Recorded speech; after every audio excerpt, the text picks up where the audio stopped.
Welcome to our help video. My name is Sayansh Verma, and today I'll try to get to as much content about computer components and software to get you a wide variety of information. This video will guarantee you information and my opinion on computer parts all over the market. Technology has influenced the human species in so many ways that we have started to depend on it. We depend on it in many ways, even for happiness. Computers, specifically personal computers, are a huge factor. Building your own computer, picking your own components and specifications, then using it and having the results come out great are very therapeutic and contenting. We have a few questions here from some amazing people that I would gladly answer with as much detail possible. Let's get with the video.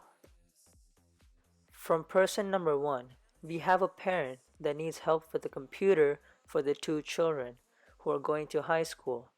They have 4 questions for us. The first question is, I think they want to do the normal stuff, internet research, reports and essays, and they will probably want to play some games. What else should I think about? Well, you've got a great start on your brainstorming. Allow me to add a few more things to it. Other tasks your children may want to do is social media, email, listen to music, and watch videos.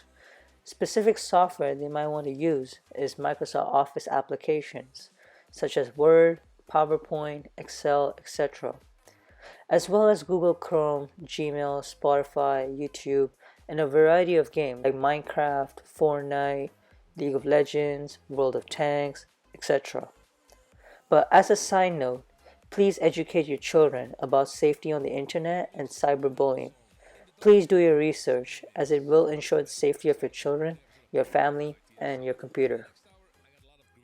The second question is, I've seen several computers at the local store but get confused with all the details.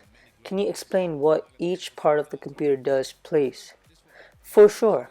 Keep in mind that there are a lot of components inside and outside the computer. Before I define them, I would recommend an already built PC, long for personal computer, from a computer store like Best Buy, so you won't have to worry about memorizing every part. All these definitions will get a little tricky for newcomers. Now, getting on with the question. The processor is a chip that essentially acts like the brain of the computer. It is the part that takes in the information, analyzes it, and produces an answer, just like how our brain works, but much faster. There are 4 things they do: run programs, do arithmetics, logic, and move data. They are very fast, capable of doing billions of instructions in seconds. If you see a Pentium on a laptop or a computer, then it means it is an old processor and not very fast for high school students such as your children.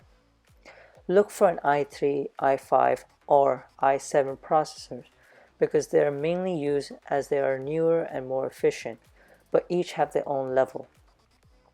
The i3 are slower and not competitive to the newer processors. The i5 is cheap and practical because it is ideal for work and small games. This is what I recommend because it is at a fair price and will work just fine. The i7 is high quality and has very good gaming capacities. It is on the expensive side of the spectrum though. On the other hand, the i9 is for computers that are maxed out and are used for game designing, movie quality rendering, extreme 3D rendering, editing, and animating. It's not suggested in my opinion because it is outright expensive and not suitable. It is an internal component and sits on the motherboard. The motherboard is where all the internals sit. It acts as the flesh of the human body, keeping all the organs intact. The processor, PCI and PCIe, hard drive slot, and ports that help connect to the external hard drive, like the mouse, keyboard, and Wi-Fi router, are on the motherboard. The primary storage is a volatile memory that has a chip called RAM, long for random access memory. It's used for quick access from the processor. It loads up and stores files and data that will be used currently. Certain programs you usually use, like Word, Excel, MP3 files, or games, are stored in the RAM because they need a quick access and will be used frequently. It corresponds with the processor, just like how the memory part of our brain, the cerebellum, works with the cerebral cortex, the processing part of the brain. The closer they are, the faster they will work together. It is an internal sitting on a PCI slot on the motherboard. The secondary storage data is a non-volatile memory. There are three types. One is the hard drive, or SSD, that's lower than the RAM, but has a huge capacity to store data that is not being used and is there for long-time storage. Its capacity is 40 gigabytes to 12 terabytes, which is massive. The other is the ROM, long for read-only memory, which is not supposed to be accessed regularly. This stores the BIOS, which ensures the computer is doing okay. More on that in a few minutes. These are internal on the motherboard. The third one is flash drives and SD cards. These are external, connecting via USB for flash drives or SD card slot for the SD card. Their storage ranges from 4 GB to 64 GB. They're portable with a fair amount of space. Another honorable mention is the cloud. It allows you to store secondary data on it online through Wi-Fi. The cloud is actually a massive room-sized computer that stores millions of data from millions of users. Specific examples like Google Drive from Google and iCloud from Apple give subscriptions for how much storage you can use per month, of course for a price.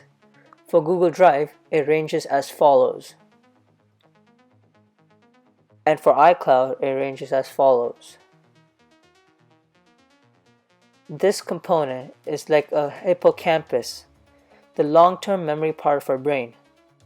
And external secondary storage are like our books, which we store knowledge and is portable. Inputs are the external hardware you touch and interact with on a regular basis.